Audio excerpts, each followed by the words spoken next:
darkly closer.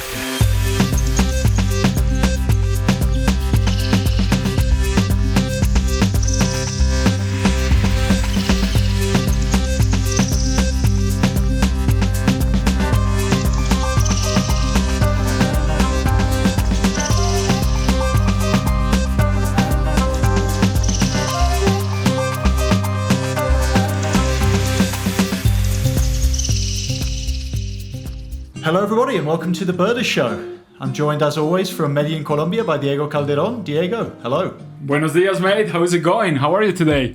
Not too bad, a beautiful sunny day here in Bogota. The dry season has arrived. Oh, that means some birding, I guess. Always.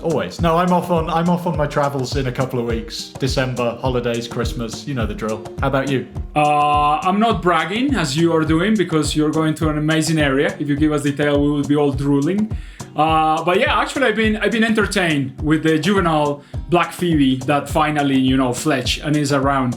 It's been being fed by its parents, and it's just a beautiful, intimate birding around the house because these guys failed, the last time, so they already have their chick. It's been pretty nice. Where are you going actually in December? In December, well, quite soon. I'm heading off on a kind of birding road trip through southern Colombia. We're starting off in Huila, going down through El Encanto, down to the kind of foothill jungles of Putumayo in La Isla Escondida Reserve in Orito, Putumayo. I know you're familiar with that reserve, Diego. I'll be there for Christmas, and then just some birding, picking up little things here just and there. Just some birding. That's the kind of bragging I was doing. Just low-key bragging. Anyway, no, but actually speaking of birding to kind of finish out the year, this kind of brings us a little bit onto the topic that we're going to be talking about on the show today, which is the subject of big years. And I was going to ask you, because now we're coming to the point where people who are going to be embarking on various different types of big years are going to be starting to plan, their January 1st birding trip, their first day of their big year, or finishing up their 2020 big year. Have you ever done anything like this, Diego? Have you ever done a big year or counted your birds for the year? Not intentionally, to be honest. But it's funny enough because a couple of years ago, one of my friends, birding friends here, Ivan Lau, he's from Venezuela, living in Colombia a few years ago, he was doing kind of his big year while guiding. He was not investing like all the time. And he did amaze, 1,300 for Colombia. And funnily enough, that year for Colombia, I made like almost 1,200, something like that, but not intentionally. So it's actually one of the cool things that gives you this perspective about Colombia, like just birding around in fun trips and some guided trips. You can go over 1,000 species super easily. So never intentionally, but it would be neat. It would be neat to do a big something once, I've never done it intentionally either, but in anticipation of this episode, I was kind of checking eBird, because eBird is kind of the only thing that's made me aware of what numbers I see during the year. Before that, I have no idea. But I think last year I managed 1,080 or just shy of 1,100, mostly in Colombia. And that's working a full-time job, just kind of traveling and birding. So I was quite pleased with that, looking back. That's, not a bad number for one country. Yeah. It's kind of cool because obviously a big year is sort of what you make of it, right? Like last year, my dad was trying for this thing in the UK they call the 200 bird year, which if you're not twitching, 200 is a pretty decent number to get in the UK just from kind of regular birding. And he managed that. You can kind of do it however you want, right? Yeah. That's the fun part, I guess. Yeah, you kind of create your own task, your own big year, and you do what you want. But speaking of big years, we're very lucky to be joined today in the Birders Show studio by the guy who did... the biggest year? Can we call it the biggest year? I think we probably could. Yeah, absolutely. We're joined today in the Birders Show studio by Dutch birder Arjan Dwarshuis, who in 2016 did something that I still kind of find unimaginable. I can't really wrap my head around it. He saw, and I have the number here, 6,852 bird species in 40 countries. And it's fair to say smashed the global big year record, which were by about 800 species. He didn't just break the record, he broke it apart. It's kind of incredible. But we'll let him talk about that. So, Arjan, welcome to the Birders Show. Well, thank you. Good to see you guys. I know you two have met before. We'll get onto that later on. But you and I are meeting virtually in the studio here. But I wanted to start out, Arjan, just by asking you, There's so many questions to ask you about this year, and we could probably go on for hours. Are we not going on for hours? Oh, we'll see what we can do. I think we probably will. I wanted to ask you to start off with, I mean, when did you first decide or consider the prospect of doing a big year? Because this is no small undertaking. Like the big years Diego and I were talking about that we did were just casual, oh, how many birds did I see this year? Whereas yours must have required some pretty intense planning. Well, it started actually quite a long time ago. And it was when I was 19 years old. And I'd done various jobs, in between jobs to save money. And then when I finished high school, I went traveling for 7 months. And at some point I ended up in Peru. And I hitchhiked for 4.5 months to every imaginable corner of Peru, like hitchhiking on top of rooftops of trucks and sleeping in my hammock along the roadside. And at some point I noticed I was reaching nearly 1,200 species in 4.5 months in Peru. And in total I'd already passed 2,000 species that year. And I'd heard of, I was at that moment I was keeping my world list in Clemens, the big book, still like checking all the boxes. Mm-hmm. And I read about Clemens' big year, which was I think 3,600 and something species in a single year in actually 1989. And I thought that must be the coolest adventure.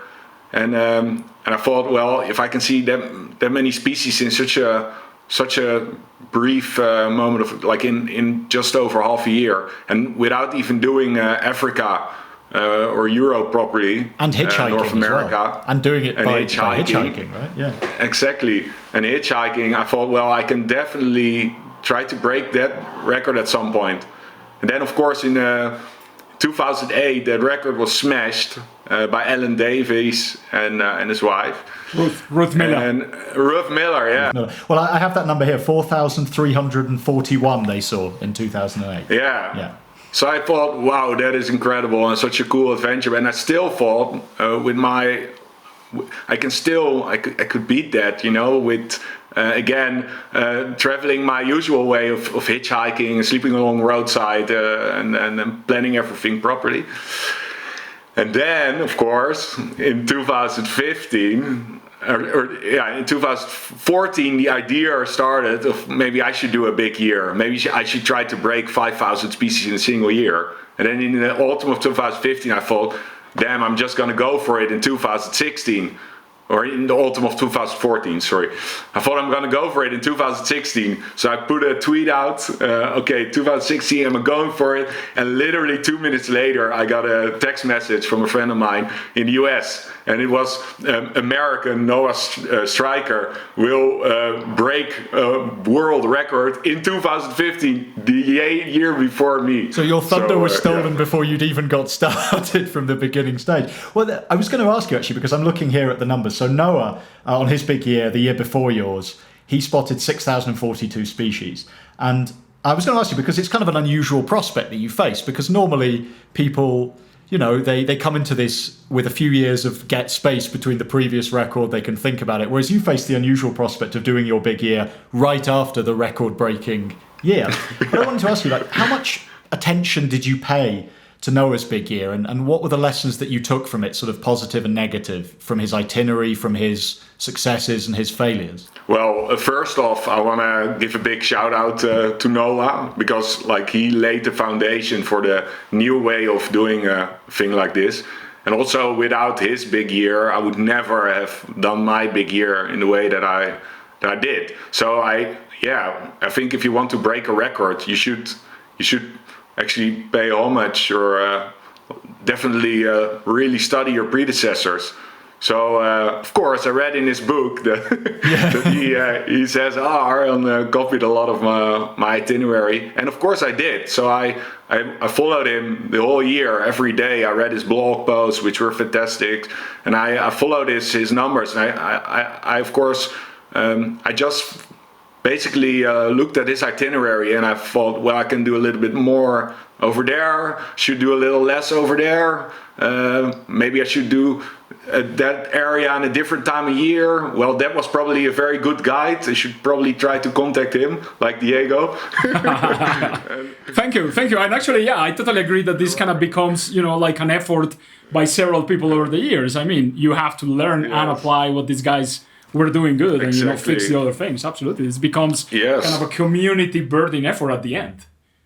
Eventually, someone will probably follow the lessons that you taught and that Noah taught, and have a go at breaking your record, I'm sure. Although you set a fairly insurmountable number, but I'm sure there's someone out there already who's maybe they're watching the show who's dreaming about doing something similar and trying to take you on. For me, it was a one-time adventure. I will never. So for anybody watching, thinking I will do this, I hope Arjan will not do it again. Trust me, I will not. It was the best time of my life, but it was a one-time adventure. Yeah. You've said you won't do it again, and maybe you don't want to reveal too much to potential rivals of your number. But what could a birder dreaming of doing a big year to beat your record? What could they do maybe differently to yours? Was there anything that you look back on your year and thought I would have done that differently in hindsight? Yeah. For anybody trying this in the future, I would recommend maybe 4 or 5 months on Antarctica. And no, I've of course. No, I can consider myself very lucky on how this year progressed. I didn't get sick for a single day. Maybe a little bit of a stomach ache in India. All my flights were reasonably on time, and I had I was in a leap year. So I had an extra day. Okay. And I also, it was an El Nino year. So places that I visited that should be like horribly wet, like Papua New Guinea, I was there in the rainy season. So a friend of mine was traveling with me. He actually had his only rubber boots with him. At the end of the week, his feet with woolen socks were like morphed with his rubber boots.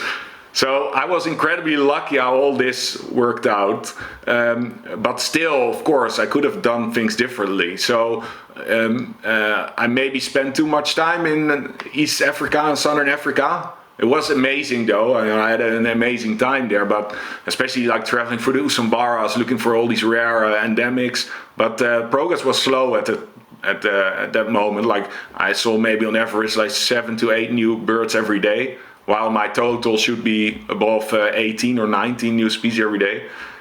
In retrospect, I maybe should have done Northern Australia more properly, and especially the eastern part of the Indonesian archipelago. I remember James Eaton was quite thought it was quite stupid not to do that, and also include China. But maybe if I had done that, maybe my plane would have crashed, or I would have been stuck in a hurricane, or so. But those are good tips. I mean, like even the plane crashes or whatever. Yeah, I'm scribbling down notes off camera here. Yeah, I mean, like doing a little bit more of Northern Australia and Asia. You covered, America relatively well. So that's. I mean, everyone just should be, taking notes on this, because it's absolutely good tips. And I was also wondering, mate, like a little bit more in retrospective, like in your history. Like, of course, people has been doing these big challenges, big months and years, and you got inspiration by that and your travels, as you tell. But I've always found inspiring, and I got with me here that I know you're gonna just recognize the picture immediately. Look at this bird. There's a red-shoulder, Vanga. Phoebe's last bird. There you are. So how influenced by this woman? Because I know, like everyone in certain ways, being like how big influence it was for you. This kind of like endeavors from so long time ago. Well, first off, I think it's of course the coolest thing imaginable that, like, in a man-dominated birding scene, it's very cool that actually a woman was the first to break 8,000 species, and that's Phoebe Snatchinger, and I read her book, and I liked all these like adventurous birding books, Kingbird Highway,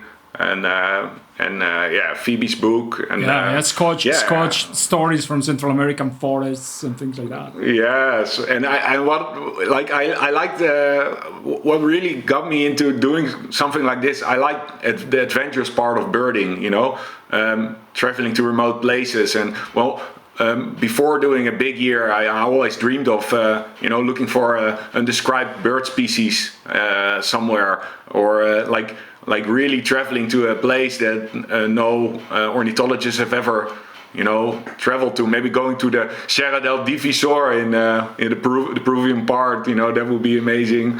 But places like that are getting rarer and rarer and harder to find, and more risky to travel to. So I think this was the easiest way of doing a real birding adventure. And embracing the adventure. That's it. Yeah, cool. Okay, so Arjan, we were talking about kind of the planning of this trip, and I was kind of interested to know, because obviously that you're doing this one-time thing, this excuse to go out and see all these dream birds around the world and travel the world. Was every location and destination chosen just with an eye on maximum new species, or did you kind of sneak in a few destinations that just had birds that you really wanted to see? No. Because I was really doing this, of course, when I try to, I'm quite fanatic. That's why my friends, non-birding friends, will never play a board. They will never play a board game with me. I'm not allowed. I'm not invited on those evenings. No, I'm quite fanatic, and so I thought when I do something like this, I will do it properly. So everything was focused on numbers, but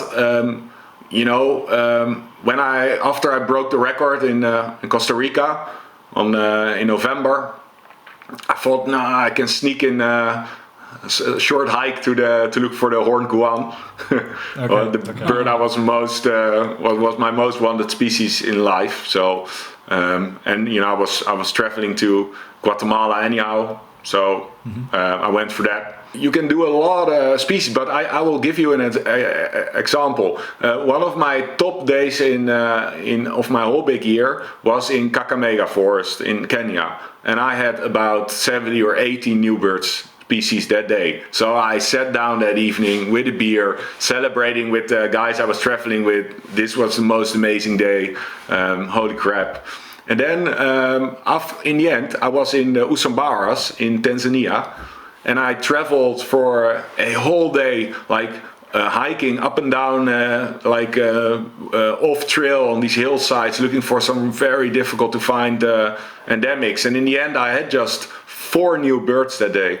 But if you look in the end, of those 80 species in Kakamega Forest, in the end, there were only 3 species that I didn't see anywhere else during my big year. The key ones. So in the end, the 4 days in the 4 species in the Usambara, I did not see anywhere else. So those 4 birds in the Usambara, in the end, that was a better day, technically speaking, than the Kakamega day. Yeah, pretty relative numbers indeed. Some birds do count more than others. A horned guan or a white-necked Picatartes does count more than a feral pigeon, which doesn't count. So I feel kind of bad for the feral pigeons. They take a bit of a beating in your documentary, but I have a soft spot for the humble feral pigeon.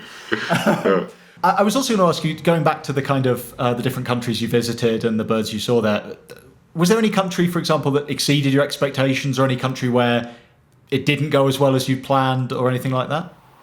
Well, like the South America, like the Andean countries, like your country, Colombia, really, it's so incredibly bird rich. But of course, Peru, that's a country I fell in love with.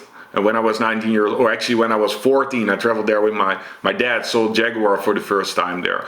And also, so Peru, it was crazy. I saw in 3 weeks birding with Miguel Lezama, We had in 23 days 1,001 species. I was gonna say you did like the big month there. Not willing to. Yeah, absolutely. Just crazy, and like well, you guys know Colombia, which was crazy, but also Ecuador. Dushan helped me plan that, and he was going in muletas. What's the name of muletas in English? He was injured. No, he would be guiding me.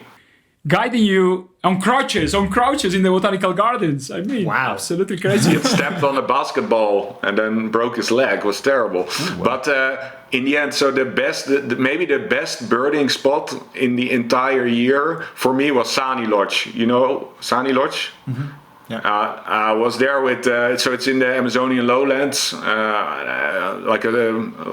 near the Napo River. I was birding with Olger Lisui. I hope I pronounced his name right. And there, it's okay, I pronounced your name wrong. but Dushan had made a target list of everything possible, and I were like, maybe I've done the Amazon already, and there were like maybe 70 species possible in total, and the most difficult birds imaginable. And in total, in 4 nights, I also kept a list of just the species in general. We had, I think, 344 species in a 4-night stay there together. Wow. And including harpy eagle and all these crazy cool birds. And like that was maybe the best birding spot I've ever been in my entire life. Yeah, Sani Lodge, yeah. Nice. And actually, I was going to ask you, because you saw obviously nearly 7,000 species in the year, but you'd birded in a lot of countries before. You've travelled and birded. How many of the final total were actually lifers? How many new species for you personally did you pick up during your big year? A lot. So, like for my life list, I only count birds that I've seen. So actually, on my big year, I counted herd-only birds as well. Since Noah did that as well, so I had to be compatible. So there were a little less species for my life list, but I still so many. I'm not sure. I think my life list now, like of birds seen, stands at something like 7,300 something, which says a lot about my big year. It's not that many. Yeah, but you usually got much more. 3.5 or like lifers, 3.5 thousand lifers in the big year easily. A little bit more. Something like that. Yeah. And that's not about trip, like when you get trips, when you get a couple hundred lifers in a completely new area, you are like in heaven. Imagine having 3,000 or more lifers. Yeah, and now the problem is, because I've done like sort of everything, but very fast. I cannot go to one area and see hundreds of new species. I can never do that again. I can only like 80. I'm having tops. The same experience here in Colombia on a kind of micro level. Now I'm getting to the point where anywhere I go where I can see a handful of lifers is a pretty good trip. I mean, Diego, it must be even tougher for you in Colombia at least. Yeah, I mean, that's exactly what also keep us, I guess, super entertained. Like, you have to go to this remote, cool area, and then, everything is great, but you have 1 or 2 new ones. Well, imagine that here in the Netherlands. There it is, difficult. I'm not yellows. My life goal is to one day find a new bird species for the Netherlands. Like I know all my fellow fanatic birders try to. Like we have a self-found competition every year, the Birding Bastards competition. Actually, what's the number? What's the number for the Netherlands right now? In total, like 530 or something. Oh, that's quite high for a small country. Yeah, but a lot of it is a rarity, is a vagrant, like recorded once or twice. Yeah, that's my dream. Yeah. One of the like tropical American vagrants totally lost. Yeah, we had a blackbird. We had a blackpoll warbler this autumn. Yeah, on one of the islands. Yeah, shooting over the Atlantic. You went to see it, I guess. No. I don't twitch anymore. I'm saturated. No, I try really hard to. I really love looking for rarities myself. I like self-finding birds, so I like that. That's more neotropical. That's more what we do. I mean, we don't twitch here. Like a new species for the countries is gonna stay in the country because it's in the border with Ecuador or Panama. Like the whole twitching phenomena is nothing really here, like compared to the States or Europe. Absolutely. But actually, speaking of Colombia, I know that you two have met once before because you spent, Diego, one day with Arjen during his big year. Tell us a bit about that day. It's kind of a funny way we got to meet because I was super happy to help Arjen and his group of mates. He was gonna come for almost a full month or 3 weeks. Jergon and Remco, all these beautiful chaps. And this was gonna be like my super contribution, and happy to go with these guys. And my father went ill, so I have to withdraw the trip and go to take care of my father. And Jose Castaño, that is a lovely, good friend, great birding guide. I started studying biology with Jose 20 years ago, something like that. He was my replacement, and he went with this crew of crazy, energetic, clowny guys for birding, and I was missing all the action. So one day I ran away from taking care of my father and my family's place, and drove my bike to a place nearby in the Magdalena Valley. So I was birding with you guys for a morning. Yeah, we looked for a white-mantled barbet, beautiful woodpecker. We got the barbettes, and we got the beautiful woodpecker. Actually, no, we didn't have the beautiful woodpecker. So the next day. You kept going, and that was like the bird you were in trouble to get the next morning. But I enjoyed, totally joining these guys. And I have to tell you, this was October something. I don't remember exactly the day, but it's been already 10 months on Arjan's big year. And I remember he told me that morning, oh, mate, I'm fresh. I'm fresh as a lettuce. I could start a big year tomorrow. And this has been already 10 months of intense birding. So I was unbelievably, amazed by your energy that day. That was amazing. That was half of your trip in Colombia, wasn't it? Around. Yeah, it's but the reason. First off, I want to give a shout out to Jose Castaño and thank him a lot. And I really hope one day I can bird on a relaxed pace with him in Colombia, because I feel a bit bad pushing him so hard. And Jose always says that's the best trip he's ever guided. Really? He learned so much, and he actually even got some lifers and stuff. Absolutely. That's great to hear. But so regarding the energy level, so I think a big difference between Noah's big year and my big year is Noah did most of his big year by himself, with guides, but most of the big year by himself. And with me, I had about 30 friends who decided to skip their usual birding holiday, and join me for a week or two. And during my big year, so for them it was their biggest trip of the year, or maybe even for some of a lifetime.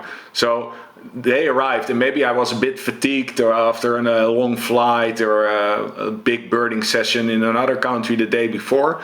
But then I arrived, and for them it was holiday, and they wanted to push everything to the limit, and they want to contribute as much as they could. So because of that, there was continuous new energy, fresh people, and that really helped a lot. And besides being fun, you got more eyes, people scanning and helping you.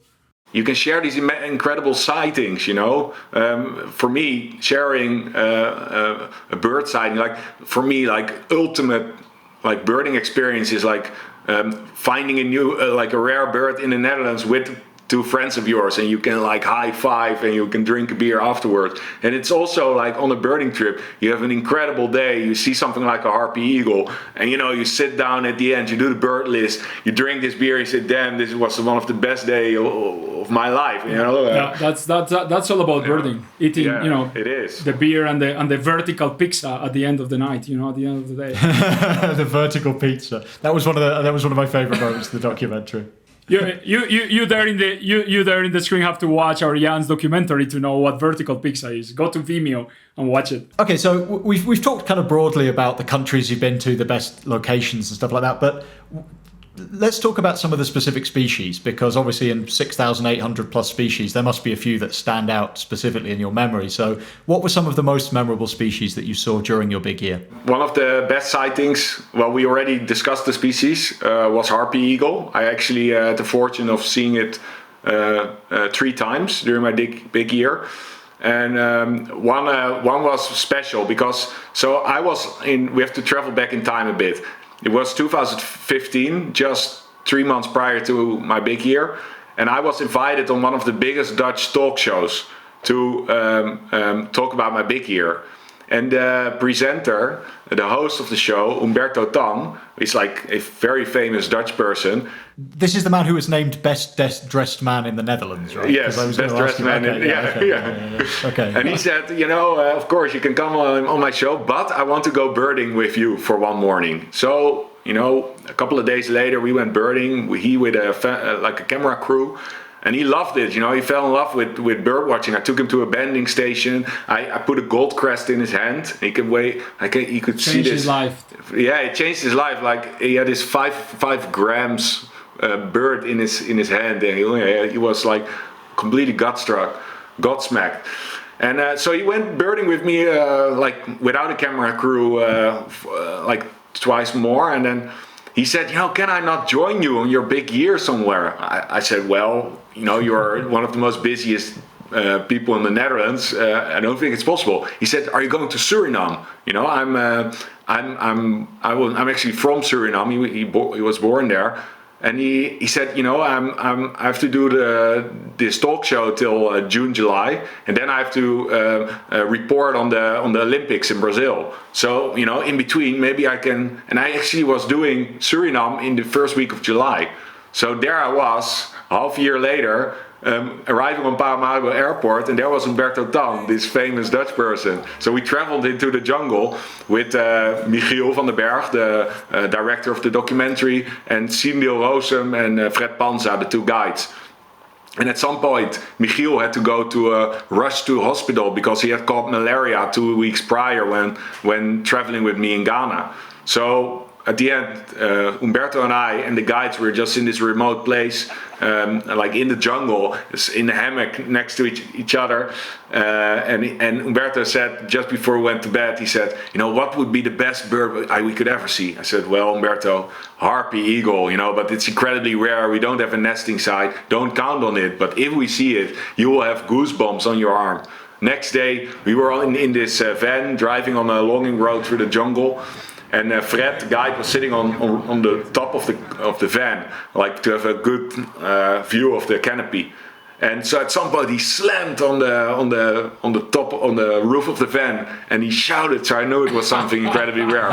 We jumped out, and there was this huge female harpy sitting in this dead tree next to the road. And I put it on the scope, frame-filling views as it sat there, completely unobtrusive, 15-minute views, and then the bird opened its wings, and it glided right over our heads into the jungle, and then Umberto he said, come, look, and he had completely goosebumps all over his arm. Yeah, so that was just top. That was an incredible sighting, and also, of course, white-necked Picatartes in the jungles of Ghana, and you have to imagine I was there with the 2 people camera crew of my big year documentary, and the great thing, my biggest hero is David Attenborough, Sir David Attenborough. And he actually, he was launched into the limelight in, I think, 1963, while he was doing the ZooQuest documentaries for the BBC. And actually, during one of those expeditions, he was traveling to Sierra Leone in West Africa, looking for this Picatartes, as he called it.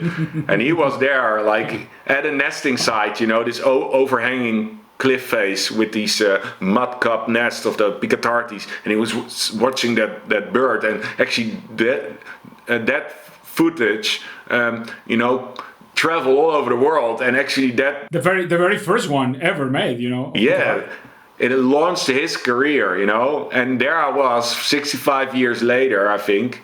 65 or later with a camera crew, in the footsteps of my hero David Attenborough, looking at this Picatartes. So, and it was a simply amazing bird. I was literally didn't take my binoculars off my only to take pictures. I watched it just continuously for 45 minutes. It was simply incredible. Incredible views as well. It's one of the kind of key scenes in the documentary is you finding this bird, and the footage is incredible. I mean, it must be the best footage ever taken maybe of this bird, right? Yeah, it was shot in 4K, and those guys like Michiel, he had to wind me up. He said, "Yeah, we are here ready for 3 days."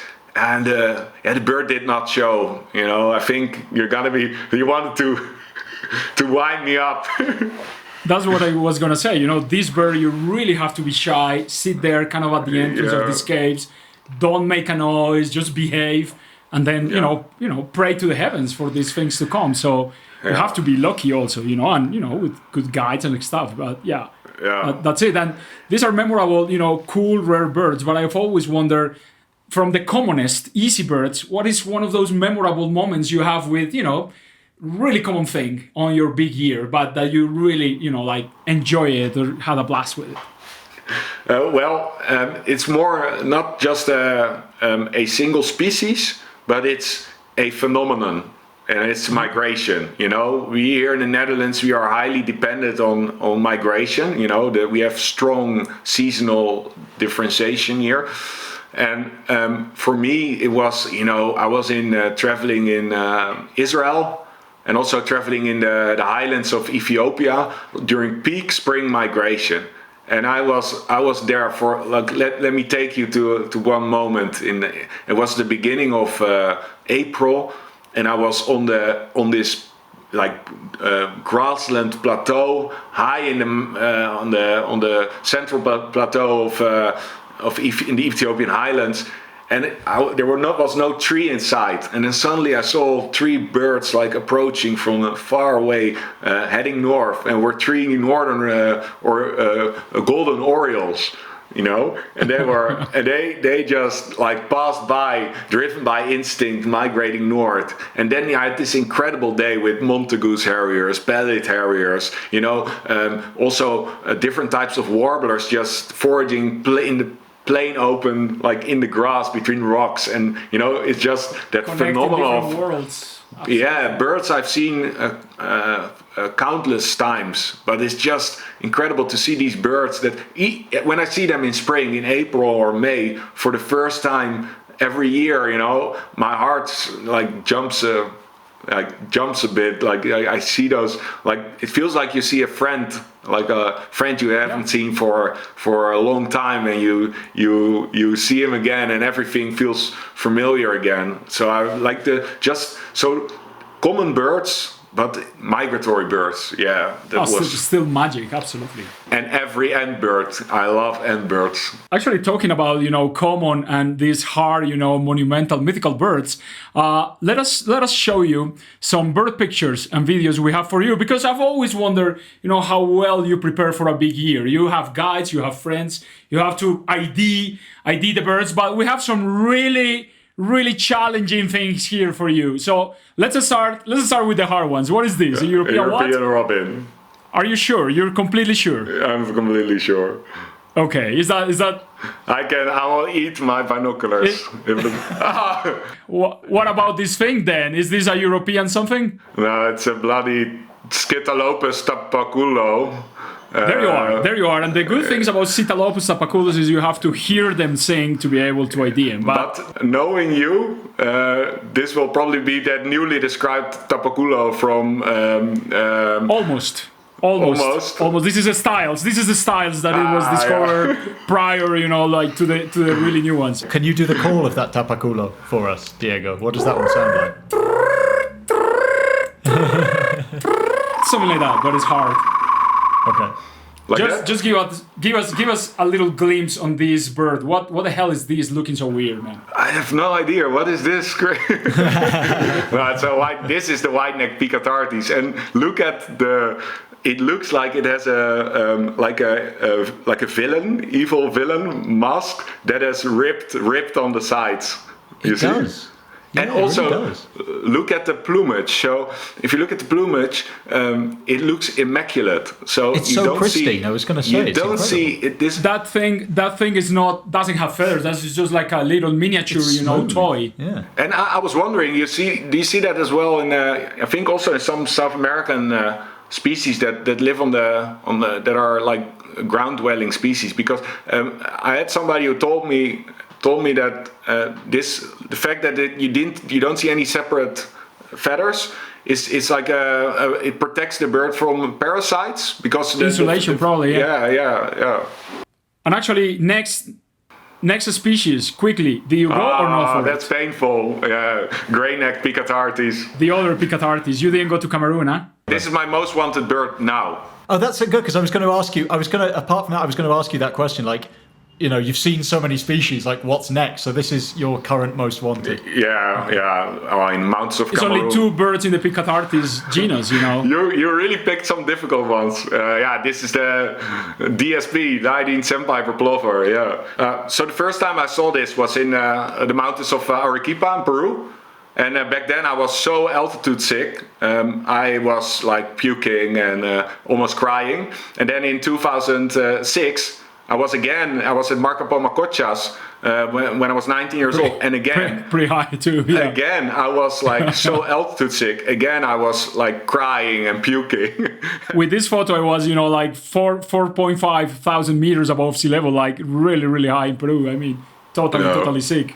What about this big monster? I mean, Chris and I were saying that we would absolutely, die to see one of the big Asian hornbills. That's probably in my top 10 most wanted birds around the world. This is not an emerald toucanet? With a little, hybrid, totally growing up in the bill. Slightly bigger as well. This bird is so amazing. Like, all the hornbills are amazing. Actually, my favorites are the ground hornbills because they have... the African ones, yeah. Yeah. Big eyelashes, isn't it? It's crazy. But this is amazing, but I'm saying the ground hornbills, but my favorite hornbill is actually the helmeted hornbill, because the sound is just incredible. You're for a big bird, yeah. Like that, and it echoes through the forest, and then. But this is also incredible, yeah. Oh, it's a beautiful beast. What do we have next? We're finishing in a second. I hope for Tyrannulettes. Oh yeah. Do you get to see these guys during the year? Yeah. Hyacinth macaw. Yeah. I did. Is it hyacinth? Yeah, not Lears. This is hyacinth. Yeah. Not Lears. Did you see both? No. This is incredible. Like the biggest parrot in the world, I think. I saw it in the Pantanal, and it is fantastic. It is. Do you happen to see jaguar when you go to see these guys? No, not during my big year. I saw jaguar once in Peru, but it was incredible. Okay, what do we have next there? Lilac-breasted roller.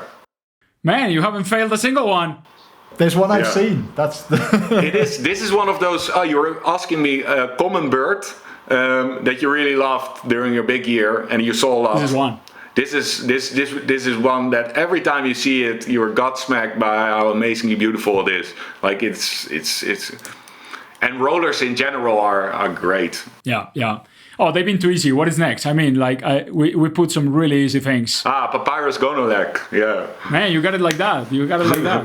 Yeah. This could be a tricky one. This could be a tricky one to find. This one is pretty easy, but some papyrus specials are really, really hard. And there are 2 actually I still have not seen yet. Papyrus yellow warbler and Papyrus canary. So those are 2 bird species I like African birds a lot. So yeah. Is a great bird restricted to a great habitat. Come on, give me some Tyrannulettes. No, we don't want to get you ashamed. Actually, what is the next thing there? It should be really easy to. Painful. Rufus putu. That's a bird. Why is it painful? Why is it painful? You didn't go for it. Yeah, I went for it. In Sani. Nothing. We tried. Night after night, listening, trying.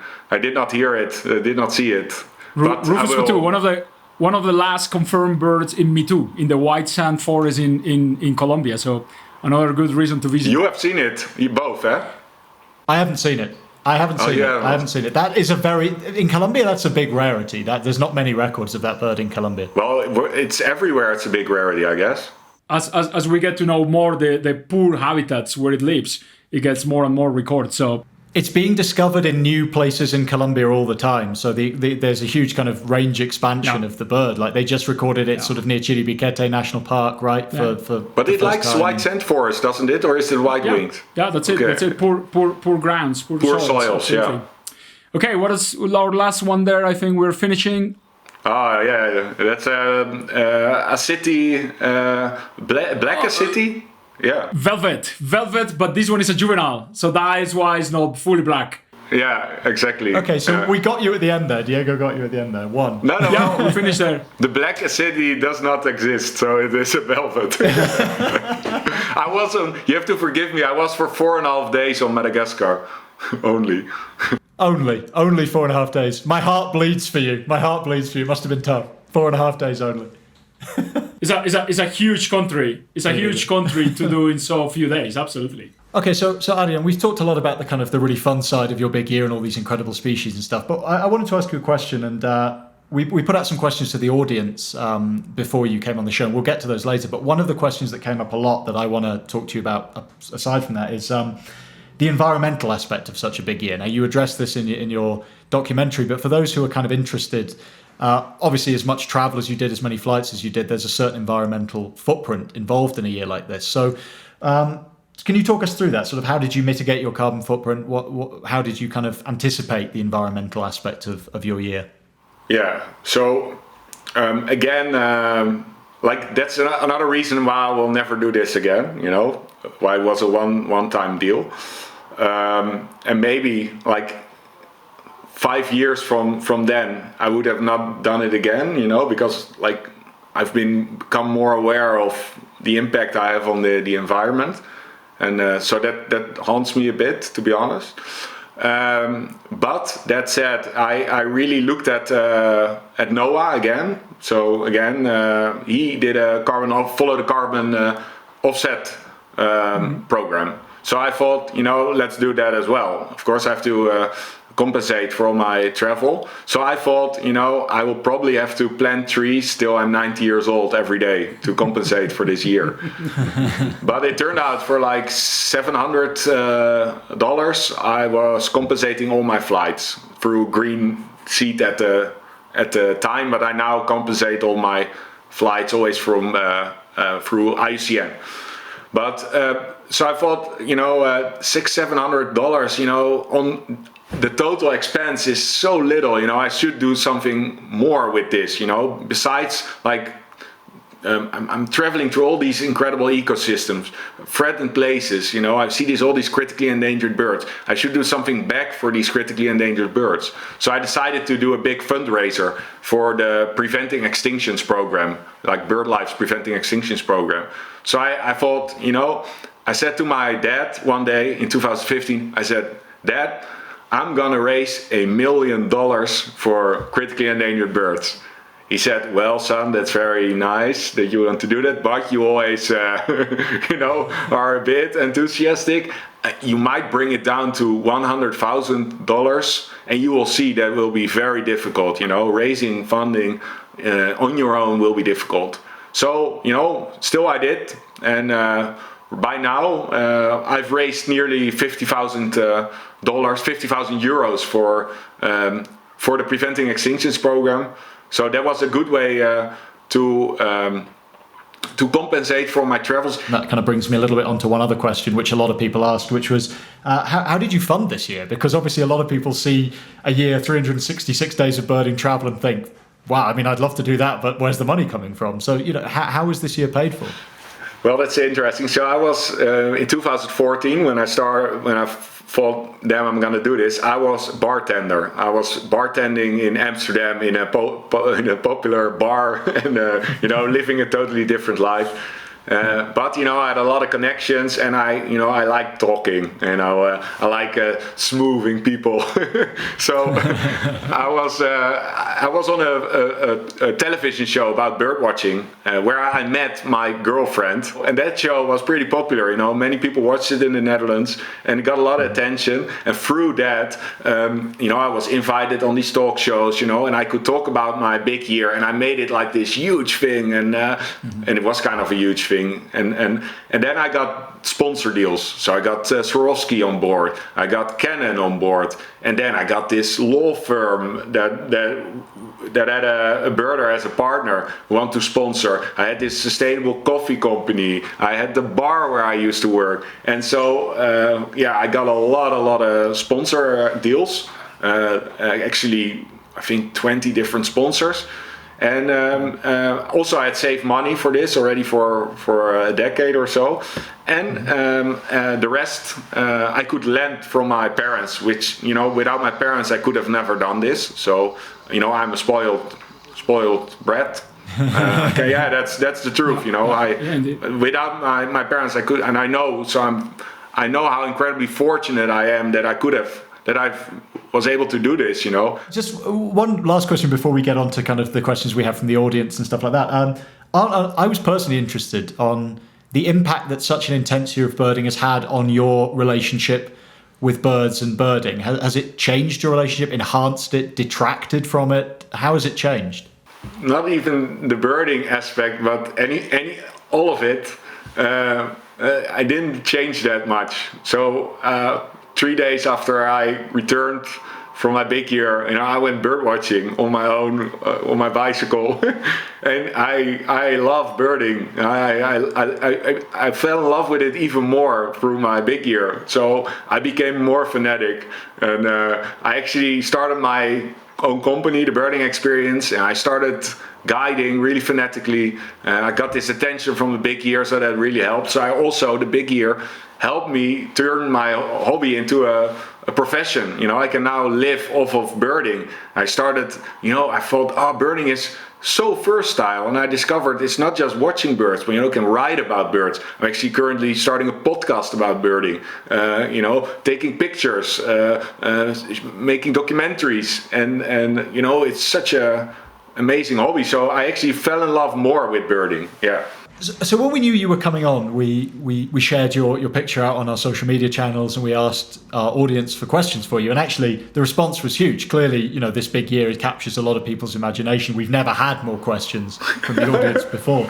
So we're going to roll through some of these now, and there's quite a few, so we need to get through them. But should I start off, Diego? Should I start with one? Yeah, there you are. Yeah, okay. I'll follow. Right. Yeah. So Alex Nasaudin asks. And his comment was that his goal is to see 5,000 species around the world. So he's asking for some technical advice. The best countries for ticking off new species in the shortest and cheapest way possible. So the most economic list building countries.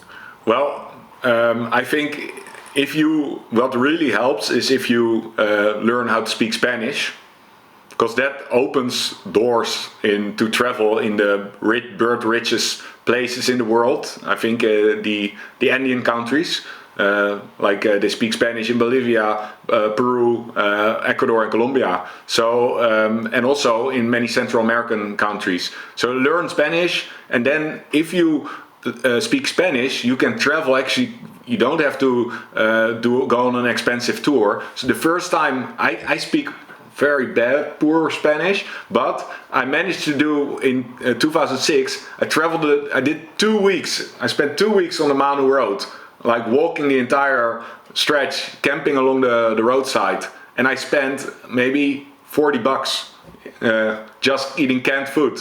So you can travel cheap. But also I think the best places to travel cheap and see a lot of amazing birds is Southeast Asia. So Thailand is very doable. India, very doable. You can do it very cost. Plenty to choice from there. I'm gonna actually mix a couple of questions. One from Ivan Lau, Venezuelan chap living here in Colombia, and from Ed Williams. What was your commonest bird dip?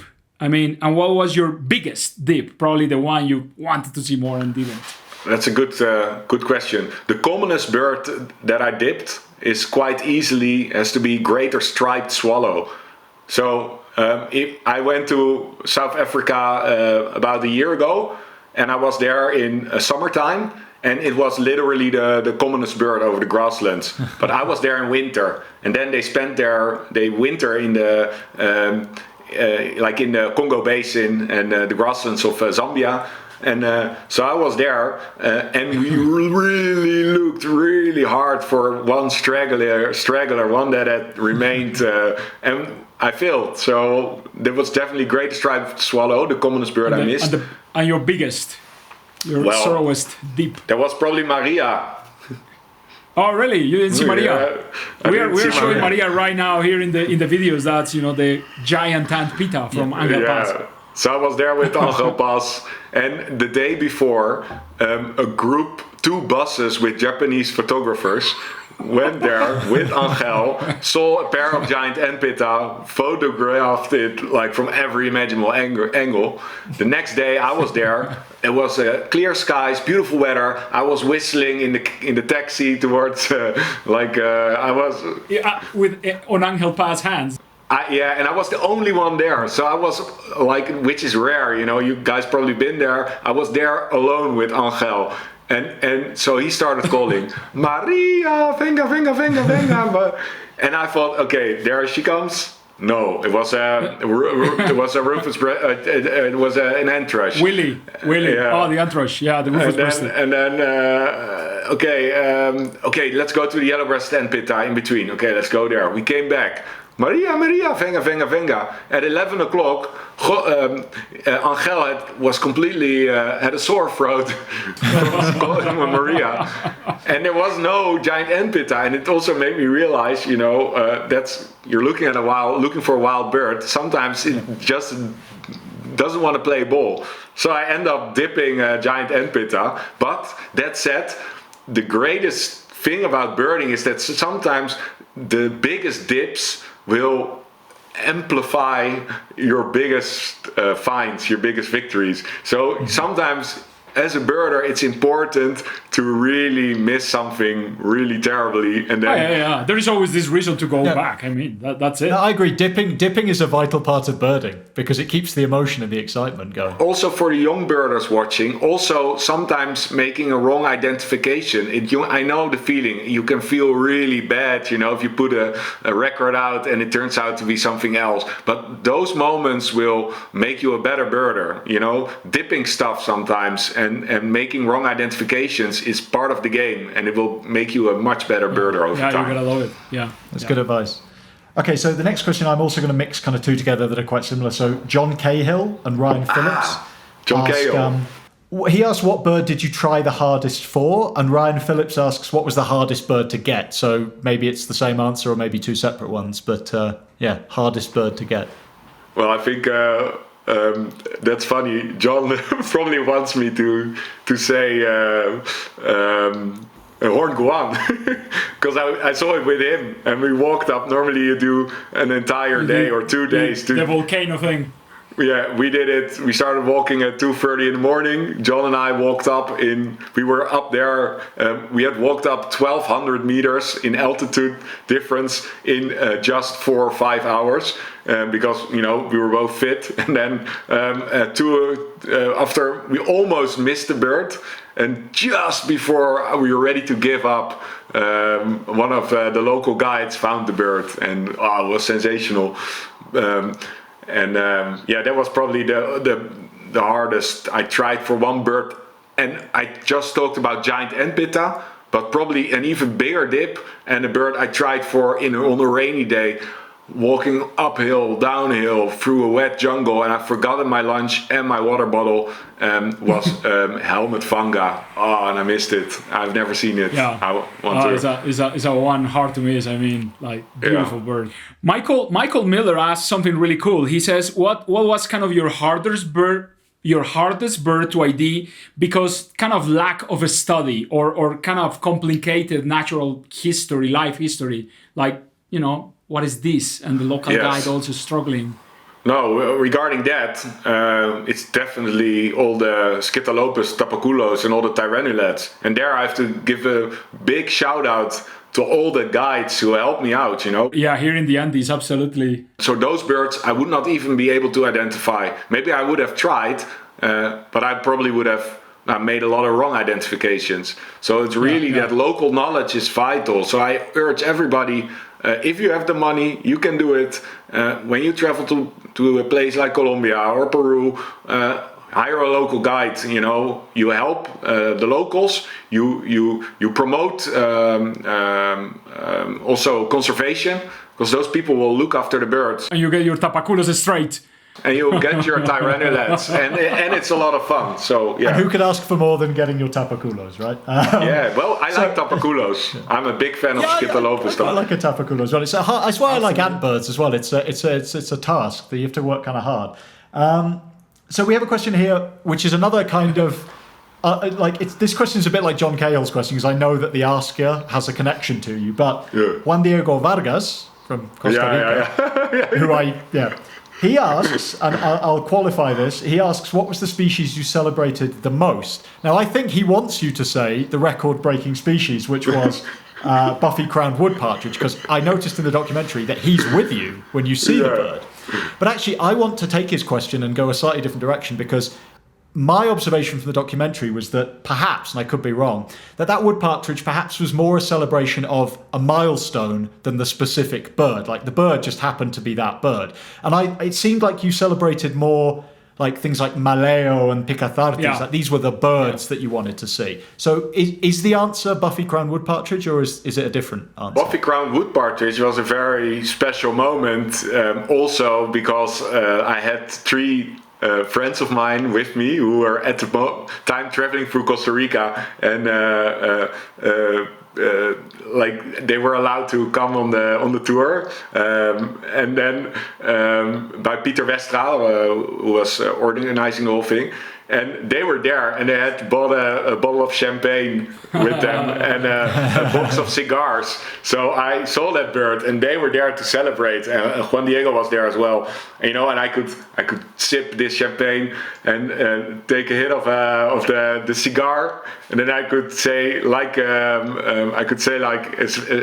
my hero Hannibal from the A-Team. I could say I love it when a plan comes together. That was the bird you celebrated the most, then? That actually was the bird that was... That bird in the literal sense of celebrating, I smoked a cigar and I drank champagne. Milestone bird, but like the Maleo that you just mentioned on Sulawesi, I was on the verge of not seeing that bird, almost dipping it, ready to give up. And then 2 Maleos, because we were at a breeding center, there were actually suddenly 2 adult Maleos that had probably wandered towards the cage. They were sitting on a branch next to the cage, looking at the juvenile birds in the cage. When you see the documentary, it looks, he's counting a bird in a cage, but we can see by my reaction.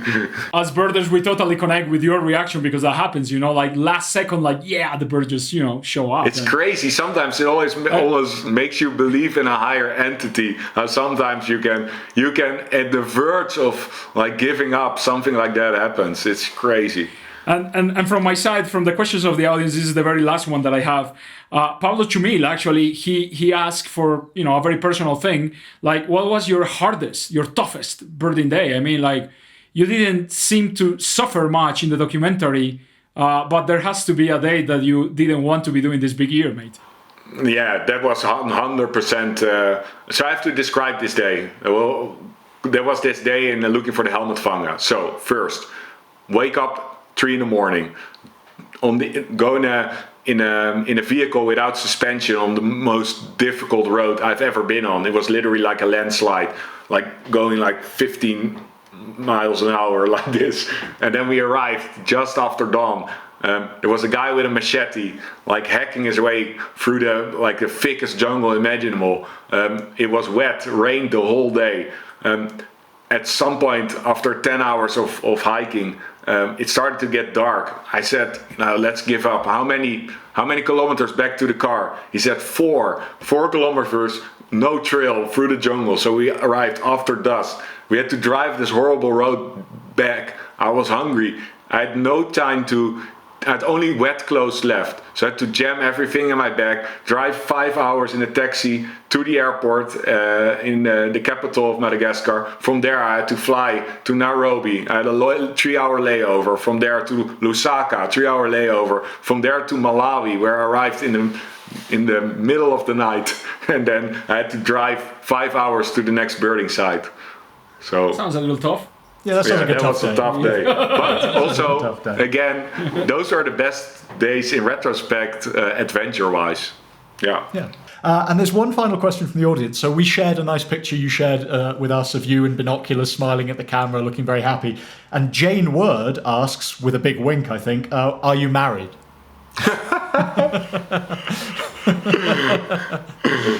So you have an admirer out there, I think. Wait. Oh, she's there, my girlfriend. I think it was a semi-serious question. I don't think you actually have to answer it, but, no, not but just so you know, you have some fans. I have a girlfriend, yeah. Sorry, Jane. Unfortunately, he's taken. Okay, so just to finish off the interview, we just have a little quick fire round of questions that we kind of ask everybody just to kind of get your instant reaction on. So we'll start off. Favorite bird? Anywhere in the world or during the big year? Oh, your favorite bird? Eurasian bittern. Okay, and why? Yeah, it is the sound is amazing. It is sounds like a mist horn. It can travel for 6 kilometers on a quiet wind still day. It is a camouflage bird, hard to find. I fell in love with that bird when I saw it when I was 10 with my dad for the first time. Yeah, that's a special bird. Every time I see it, I really stoked. Okay, so next question. Nemesis bird. Like the bird I would most like to see? No, more like the bird that's eluded you the most. The bird that you've tried and haven't seen. Yeah, well, helmet vanga. That's a very decent nemesis to have. Dream bird. Your ultimate dream bird to see. Which must have narrowed a bit now because you've seen so many of them. But what is the dream? Finding an American warbler in the Netherlands. That's that would be the most amazing thing ever. That's my dream bird, and then preferably a black and white warbler. Okay. Maybe Diego, you can sort that out when you go over to the Netherlands. You can sneak a black and white warbler over to Arjan in exchange for a bit. I'll bring it. Okay, so if you could own a bird in one place for the rest of your life, just one place, where would you choose?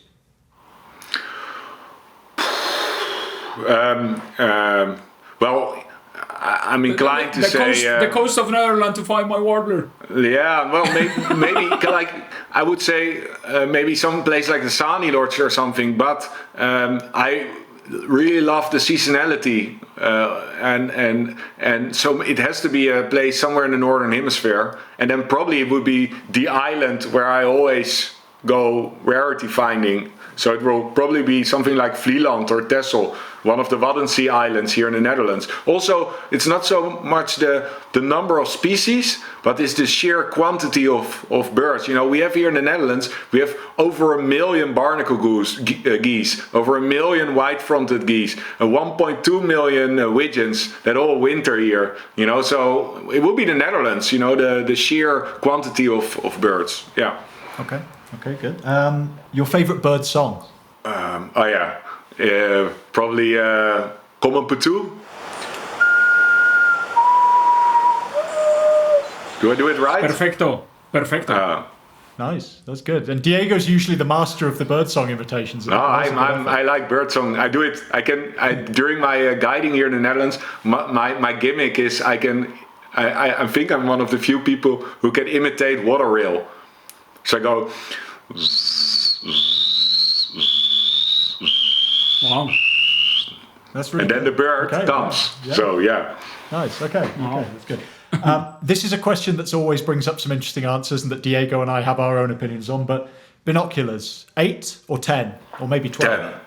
Yeah. 10. So my favorite is the 10x32 EL Swarovski.